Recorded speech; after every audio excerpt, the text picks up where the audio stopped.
Excellent. All right. Well, we'll get started. So we are doing another episode of our Better and Better podcast here.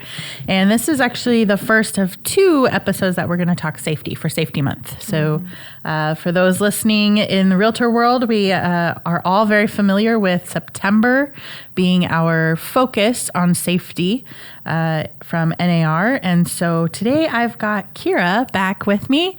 And Kira, tell us why you've got some safety background. Right? Yeah. Right. So my name's Kira Vanderlyn, and I'm the owner of Zestful Design, which is a home and business organizing, decluttering, interior design, and staging company. So, so prior to starting my company, I had a previous career, and I worked in the global security industry. So I have an extensive background in physical, property, and also cybersecurity. So, and while I was doing that work in security, I was also doing the type of work I do now with Zestful Design, just on the side, family and friends. I just needed that creative outlet. And then, so now it's I bring some of that background, that security, into what I do today, which, you know, when I started this, I didn't really think would be a thing. Yeah. But now that I'm in it and seeing it, like, it's become so helpful. And my goal is to protect not only my clients, but also the agents that I work with. Awesome. That is a really nice marriage of the two worlds, really. I can definitely see how that would work. Yeah. So the first thing I want to talk about is when you meet with sellers.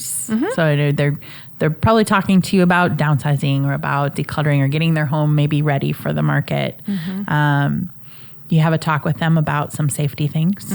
Yes. So what are some tips you give them? Yeah. So I think the biggest number one thing is that awareness is key. You don't want to put yourself in harm's way. And so what I do is I do work with a lot of people who haven't sold their homes in a long time, decades. And so to tell them that the market has changed, buyer behavior has changed. So what I do is on every staging consult, I talk to them about the behaviors, the potential crimes, theft, that sort of thing. And when I get to that part of my consult, I call it the deer in the headlights talk. And I really start with just the fact that people are nosy. People come in, and this is what surprises my clients, is that when I tell them that people will open the drawers, they're going to open the closets, they want to peek inside, they're nosy. So I tell them to operate under the assumption, even though it might not happen, that they are going to open everything up. So just operate in that way and think about, like, what do you want them to see? Not only about your kind of personal life, but also about your valuables and that sort of thing. So know that they're potentially going to look in at every nook and cranny. So unfortunately, or fortunately, I mean, it's weird. Yeah. Yes. Yeah. I remember shopping for homes and it makes me uncomfortable. And it always made me uncomfortable as a buyer to want to open the kitchen cabinets, even though I know there's probably only going to be dishes inside. But for me, and probably due to my upbringing, so thanks, Mom and Dad, but it was like I'm prying into someone's personal life, and that's you know, that's not okay. But as a buyer, I need to see how deep is the closet, how wide is it, you know, what kind of condition is this in? And so it was very awkward, like a turmoil in my mind of, do I open it or do I not? And yeah. But well, that's where the deer in the headlight thing comes in. Is like, people really do that? Right. Yeah. They absolutely will. But I'm like, you know, if it's in a kitchen, people don't want to know if, like, there's soft closed drawers. Sure. You know, how much room is there in the closet? Is there a closet system? So yeah. So even down to your fridge, is it going to be dirty? I mean, it's they want to know before what to ask for, what to declare they need, you know, cleaned, fixed, whatever. Yeah. It's just things you don't think about when you're a seller. Yeah. So kind of following that, and in the same conversation, I also let them know about items that could potentially get stolen. And so there's a list of 10 things that I give them. 10. Okay. 10 primary ones. Okay. So I'll just read them now. number one by far is prescription medicines, and then also non-prescription medicine. Jewelry and cash, that's pretty obvious. Credit cards. Also small electronics. So if we have our little Googles and those things, we tuck them away. Alexa, those, and then like small hand tools, small power tools, not your hammers and those things, but designer handbags, designer shoes, social security numbers and important paperwork. So if you're in your storage room and you have a big box labeled taxes, super easy, pop it open, pull out something. Another big one are your spare keys and your garage door openers. And then, of course, collectibles. So, and I have gone through that list, come back later to do my final staging, still see some of that stuff. So I will tuck it away. Sometimes you pull junk drawers open. There's credit cards, that sort of thing. So think through all of that. That's a really good list. Yeah. Designer handbags. That's one sometimes people don't think about. Don't really think about. So, and probably because you don't necessarily, I don't know, I'm not a big purse person, but you don't necessarily like think about that because you're not using it. It's kind of just away. That makes sense. Or shoes. That one shocked me. Shoes. Yeah. So SPAR has on our website at spar.com/safety a checklist that we've sort of tried to put together for our agent, for our members, that they can use when they're talking with sellers. And so I'm just going to read. So we've got, and I might, we might want to edit it kind of with some of your things. So we've got, one of the things says, before listing photos are taken or a video tour is filmed, it's important to secure and or remove things such as keys, credit cards, cash, checks, valuables such as jewelry, fine art, because people will. Yes, that's true. I have hidden that. Yeah, people will search the photos for the fine art and then go to the open house to steal it. That's a good point. Yes. So fine art, small electronics, laptops, collectibles, like you said, firearms and ammunition, knives and other weapons. Oh, that's right. Yep. Prescription drugs. That's it's a pretty obvious one for a lot of people. But then we've got family photos. So I think the thought behind that is, especially with regards to photos and video, is that's going to be out there. And that's like the thing that people are going to be looking at to determine whether they want to see your house in person. And you don't necessarily want to broadcast that you've got small children or, that kind of thing. But then more than that, when it comes to personal information, you mentioned like the taxes and social security numbers. Things I think about are, proud parents putting their kids' stuff on the fridge, or like the, busy families. I mean, I know growing up, we had the calendar on the fridge with, the four of us kids, all of our sports schedules. I mean, that's just telling anybody that comes in your house where your kids are going to be at all times. Right? So just... It's unfortunate we have to think that way, but just some things that we've got on our checklist. So I will borrow some of yours and add them to that. Yeah, like absolutely. So what other things do you talk about with a seller? I also sometimes people who haven't sold in a long time don't fully understand like lock boxes and just the concept that, hey, your house key's in a box on the outside of your house. And usually my people will say, anyone can come in, anyone can access it. Of course, it's, realtors and that sort of thing. But then once they go in, sometimes the agent behavior, some of them are just like, hey, I'm going to open the door. Here you go. Go look at the house. I'm going to stand out here and look at my phone and answer emails and that sort of thing. So some of my clients have been under the impression that their agent is going to be at the house every time someone comes and sees it. Oh, their listing agent. Yeah, their listing agent. Okay. So kind of making sure they are aware of that. And then, of course, you have open houses. So your house is open to the public. Yes, your agent will be there during that, or one of their representatives, but they're not going to follow people around. So, and so those tend to be a little bit more on the, we really. So that awareness, I think, is very, very important. So no, that's important to know because I think you're right. I think some sellers do believe when I set up a showing, I'm hiring you for my best interest. So you're going to be at every showing of my home. And that's typically not the case. It's the buyer and the buyer's agent. And while we have professionalism and we have, things that buyers should do or buyers agents should do when bringing their clients through a home, truth be told, 100% is never the case. Not every agent acts the same way or does the same thing. Yep. So, so while we do say, inform your buyers, they shouldn't use the restroom or, things like that. I have known cases where that has happened. Oh, yeah. Or, we tell agents, in trainings, when you're showing property, for your own safety, do the Vanna White, always be behind, but never lose sight of them and don't let them split up. So when they're two people, don't let them split up, stick with them. Right.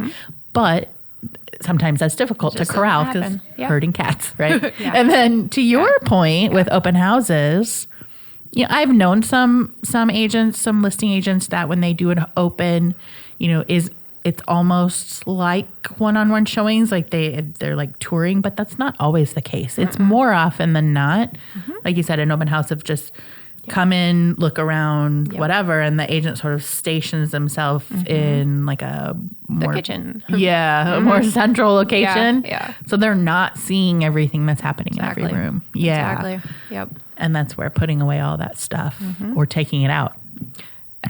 Physically removing it from your home is best. And every single thing we listed on those lists are little items. So pockets. It's pockets, yeah. Oh, and in winter you've got big coats. Put the tools under the coat. Yes, absolutely, absolutely. Yeah. And then I will, at the same time, once we have the deer in the headlights conversation, is then they'll say, hey, I have security cameras. Can I leave them on? Sure. So I personally don't know the rules behind this, but for the most part, the agents will advise that I've worked with that it makes the buyers feel uncomfortable. So it certainly does. And I know that so we've gotten those questions here before, what are the rules against it, for it, et cetera. Yeah. And, as SPAR, we have to recommend that they do check with their broker and or their legal counsel with their broker to see, what kind of rules there are or laws that they should follow. But, I know that there are sellers that do keep them on. I know that it's a common practice to advise buyers that we don't know if there's cameras. So keep your comments to yourself while in the home. Because that is more from a perspective of you could potentially give away your motive of pricing because the seller could hear it. There you go. But but you never know. You never know if it's being recorded or heard. So and buyers will probably move through a lot quicker. Absolutely. Yeah. Absolutely. So, and you want them to linger. So. Yeah. Look around. As much as you don't want them to look through your stuff. Exactly. You do want them to stick around. Exactly. But I mean, the bottom line for sellers is that awareness is key. And I just think preparation is important. And also then having someone else to come through again, after they've been made aware, to go back through the house and make sure, just because, homeowners see it all the time and maybe just miss something. So that is really one of the ways a real estate agent can protect their sellers because they're one of the final people, too, that walk through the house. So.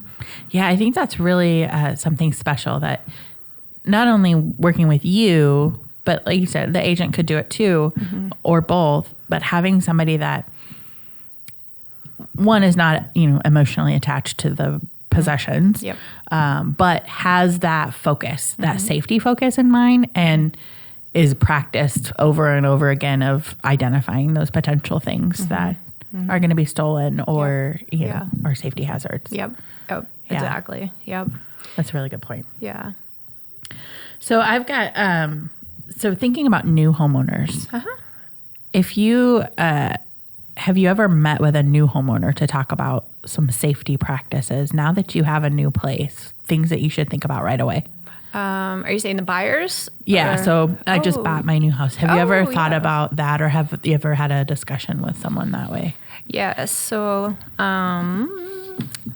buyers. Yeah. Again, I'll keep saying this, awareness. Yes. So it's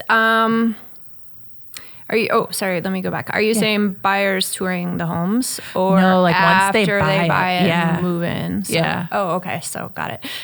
Number one, change your locks. Change your locks. Call a locksmith, change your locks. If they have the passcode on the door, change the door code. If they have one of the door locks on the front, should change all of those. The other thing would be to test all the windows. Do they actually lock? I've definitely moved into a house where one or two is broken. So make sure those lock and are secure. Check handles. Are they loose? That sort of thing. So a lot of people too, if they move in, sometimes some of the security remains. If that's the case, sometimes the previous owner still has access to that stuff. So you have to make sure it's completely wiped. They are not at all part of it, or for added protection, remove theirs, add a new one. So in particular, Ring doorbells. Oh, sure. So that's a big one. So and you make sure your garage door is functioning properly. Close it, but then see if you can open it without an opener. So those are all big. And then as you do that transition, are you getting all the openers, that sort of thing. So most buyers, I advise, plan into your timeline that locksmith the day you move in. So Sure. Yep. Yeah. Yes, my husband and I, we installed our own, but we bought a condo, so we just had to change the unit door. But yes, got the keys at the closing, went straight over there and changed out the doors. Yeah. The interesting thing I found in our homeowners association is, so we have underground parking. Oh. And so we just had two people move out and new homeowners. But when they moved out, our president changed the garage door opener code or whatever. Yeah. So we all had to change our things. Yeah.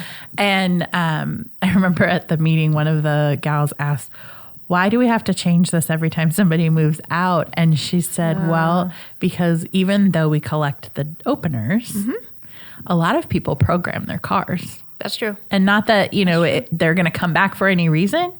And we have secure doors from our garage to our building. But so that's something as a single family home you could do too. You could change your garage door opener. Yeah. Yep. And there's a lot of cyber issues with like Bluetooth and hackers can interrupt these like garage door openers that are electronic and get in there and have access. Yeah. So what about so I like to say meet your neighbors. Yeah. Neighbors are nosy. I mean, they all know that the place has been vacant or somebody's moving in. Yeah. So meet them. Get to know them. Yep. Because they're going to be one of those lines of defense should somebody be sneaking around. A good example of that is I moved in fairly recently to my neighborhood, and they have a Facebook group. Well, 2 weeks ago on the Facebook group, a couple people posted pictures from their video cameras showing guys coming through the neighborhood trying to open all the car doors. Oh. So we were all alerted to that. Interesting. And then a few months prior to that, there was one incident where an older man was trying to take one of the kids from outside the front. So that, if your neighborhood has a Facebook page or something like that, that's significant. Yeah. The digital version of the phone tree. Yeah, I like that. Yep. Yeah, totally. Yeah. How do you feel about alarm systems? Homes? Yeah, they're good. Yeah. Yeah. Like windows, doors, those are the main things you should get. The ones I in particular like where it's on your phone, you can see who's at your door. I also like the one where if your garage door is open or closed. So that one I have too.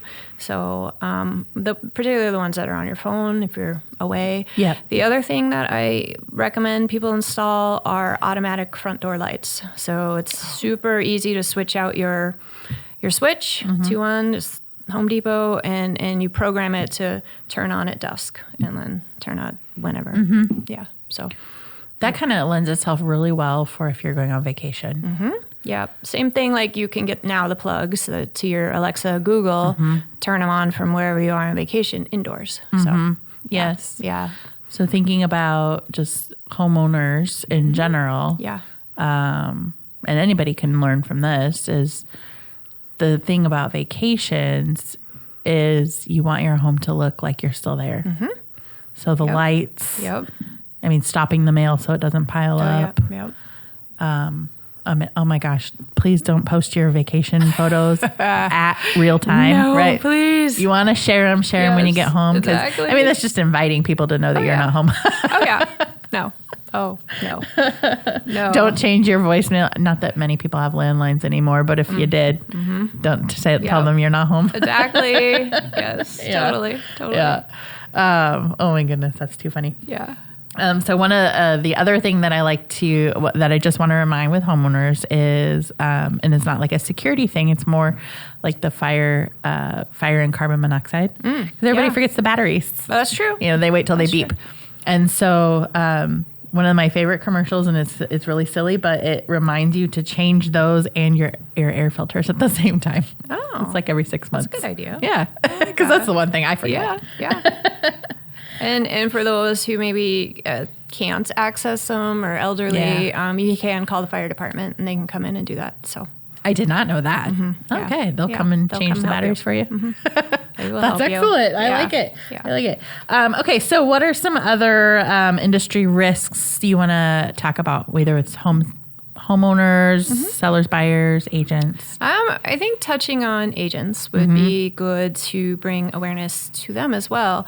Both real estate agents and stagers, we're in a unique industry because we work alone for the most part, and we work with people we don't know. And we have access to all types of people, and whether we like it or not, the bad guys buy and sell houses too. Yes, they do. And so agents can't control where the properties are located, and they also, this is big, is that they have to rely on public advertising to share their brands, and they want to relate to people and make them feel comfortable with you, and so.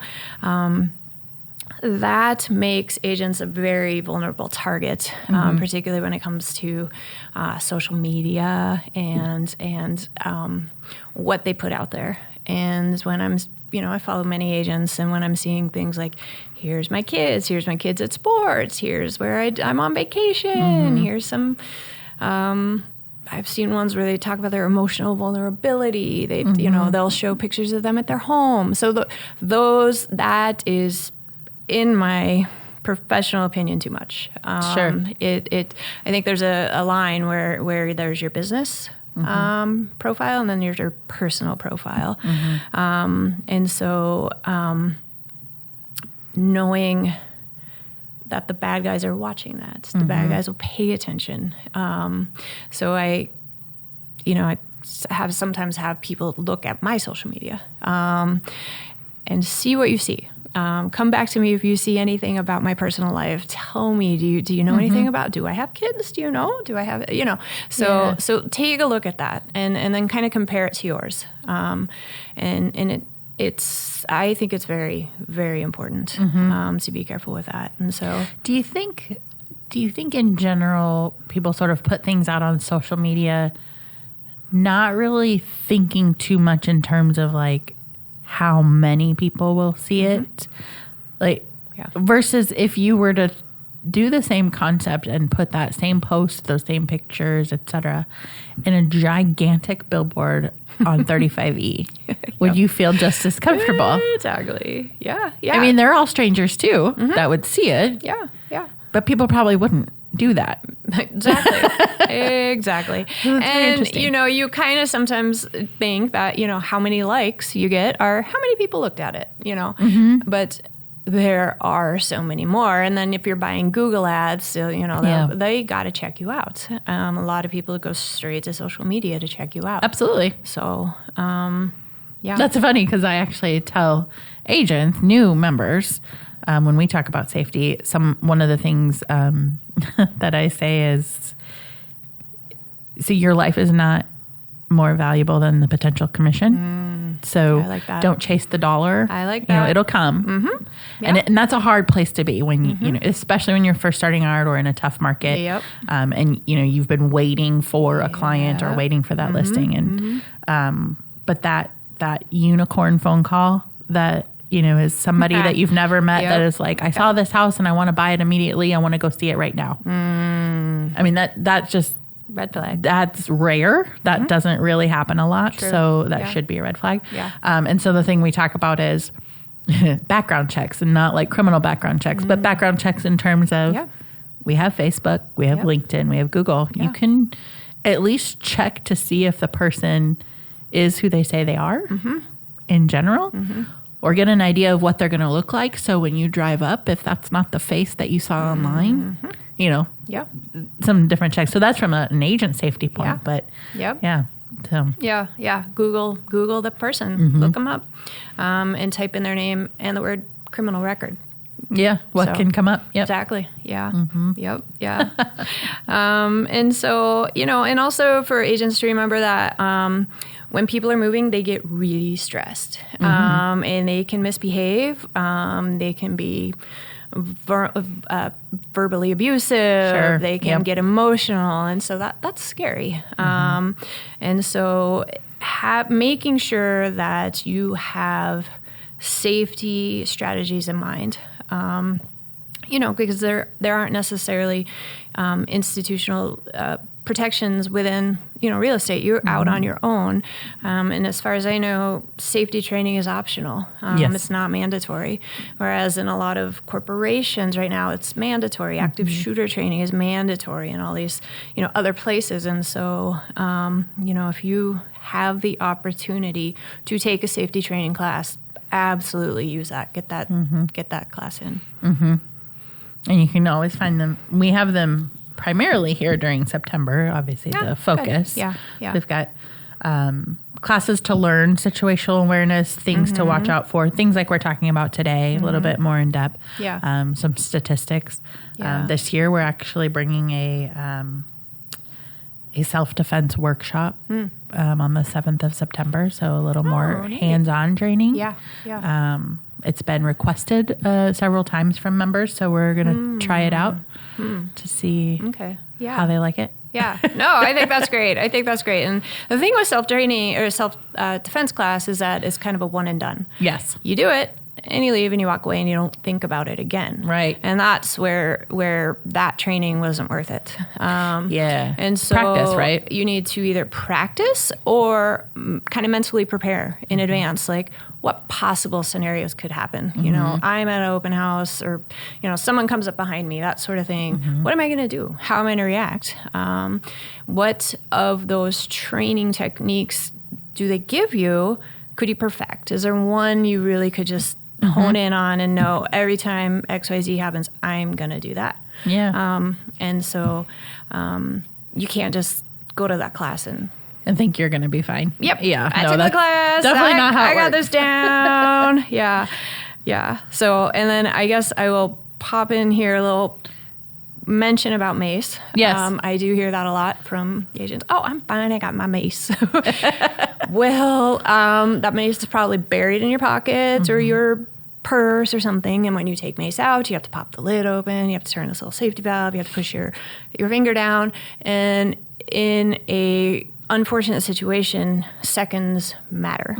And also at the same time, you can't really walk around the house with it in your hand because you're going to make a client uncomfortable, that sort of thing.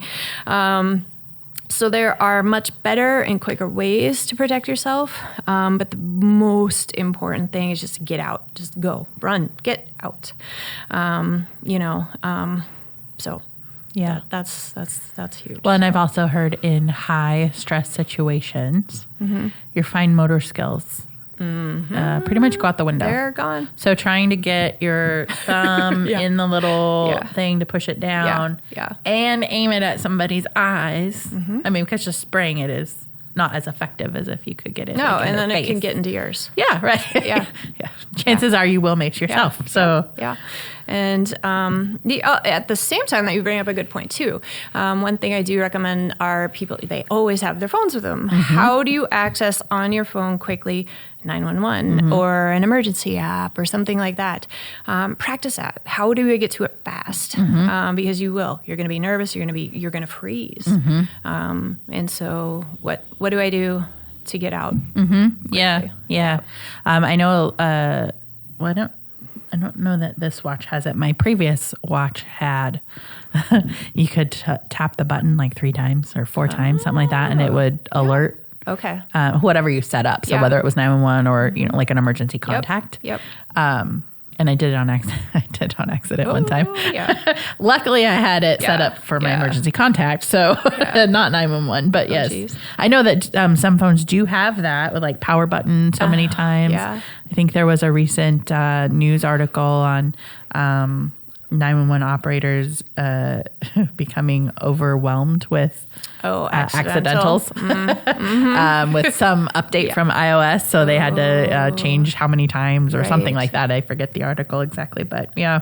So good point. They also have the fall feature too. So if you're pushed down, it on knows. your phone? Yeah. Oh. Yeah. So that one's a great one. So that is great. Yeah. So maybe that's something you and I collectively need to do is to come up with, where are these little things on our phone? How do you do this? The versions of the phone or app watch. Or, little how-tos to set them up. Yeah, I like that. Yeah. So.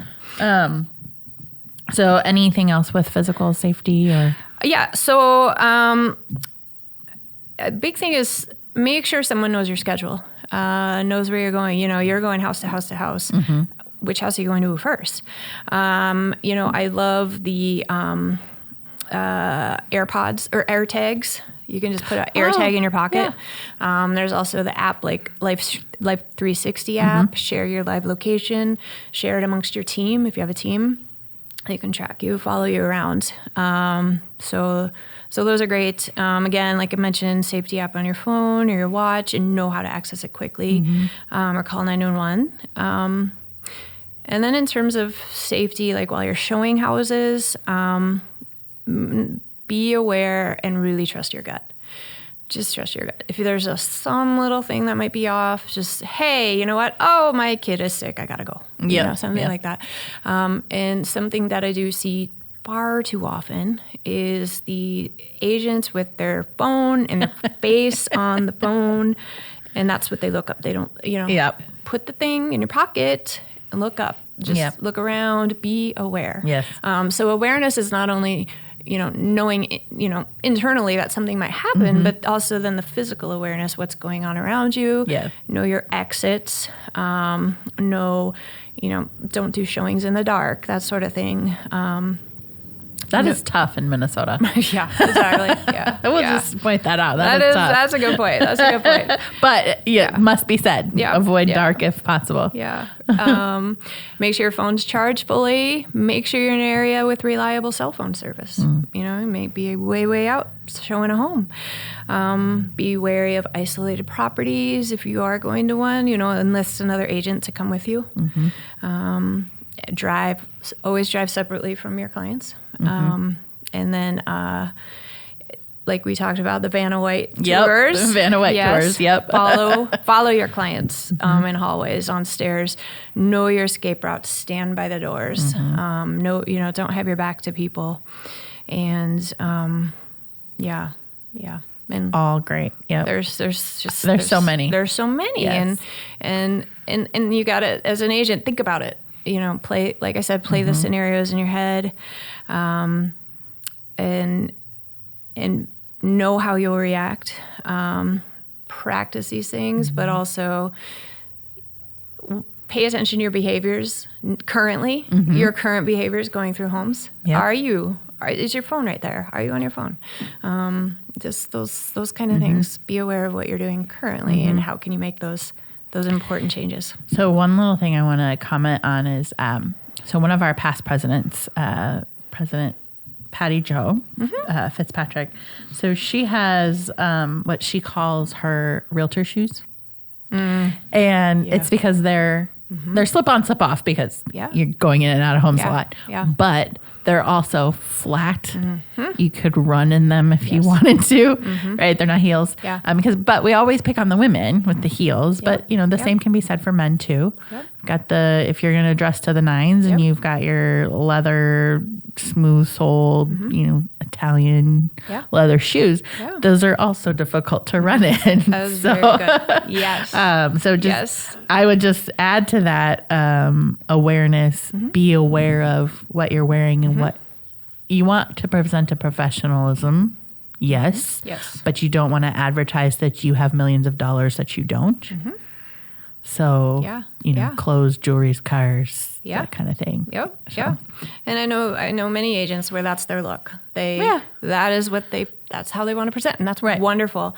But me personally, coming from a security background, I don't even have heels in my closet. And it is. You never know what's going to happen. But if you can run in heels, more power to you. Yes. Go right ahead. Oh my gosh. Feel free to wear them. You go for it. I envy you. Yeah. So, I think you said you had some stats for us. Did you want to share some stats with us? So, according to a report, at least 33% of the National Association of Realtors members felt fear for their personal safety at some point during that year. So a third of the agents, and that number rose to 41% for women. And surveys have said that harassment in the industry is commonplace. That's not only for real estate, but that's also for me, stager.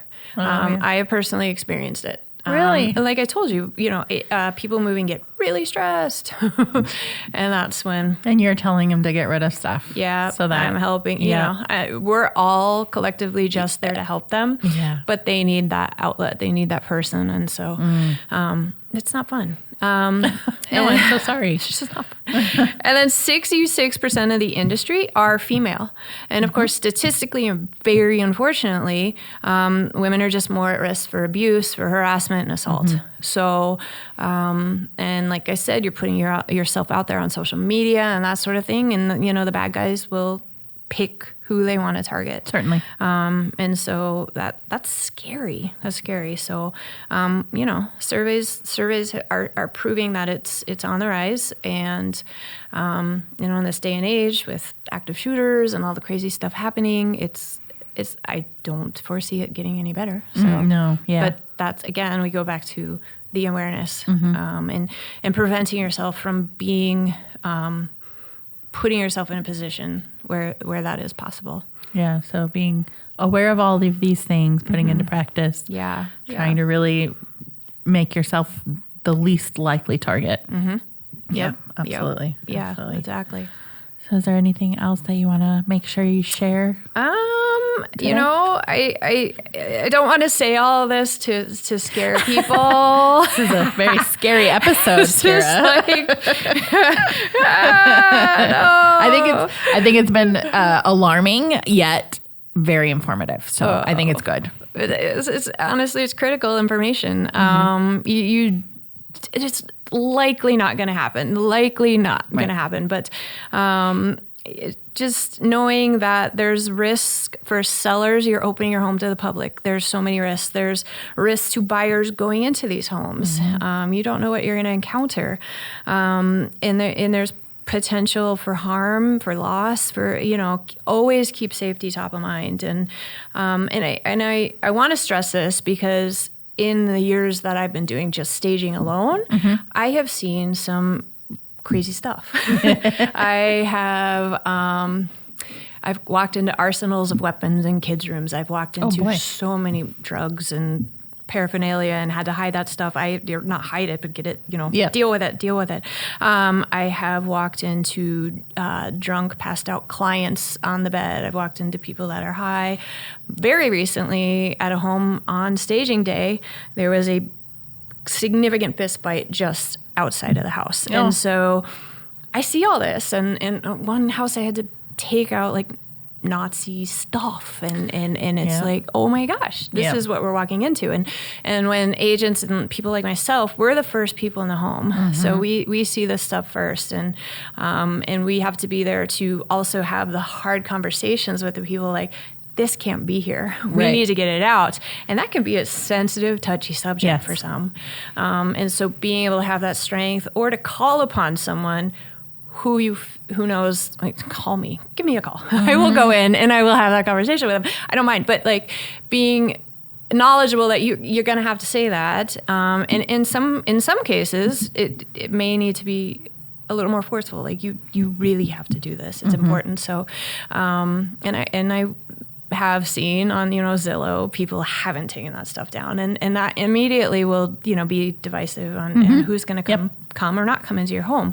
So, and like I said, at the end of the day, the bad guys buy and sell homes, or know that this is an industry where people work primarily alone. So I just, my goal, my mission is to protect you, to protect buyers, sellers, agents, and be a voice, coming from a background like I have, which is very, very unique. And then moving into this industry, they're pretty far removed. But at the same time, that overlap is really critical. They're very different, yet quite complementary. There you go. Yeah. One cybersecurity tip for people? The biggest one, you think? Biggest. It's just that how much personal stuff you put out. The personal. So the social media. Yeah. To make sure they're separate and private is private. Yep. Yeah. That's a good tip. Good tip. Yeah. Awesome. Well, thank you again for coming and talking to this. This was great. And yes, we will have to work out some tips and things that we can kind of both share. I would love that. Yeah, I like it. Awesome. Yeah. Thank you, Kara. Thank you.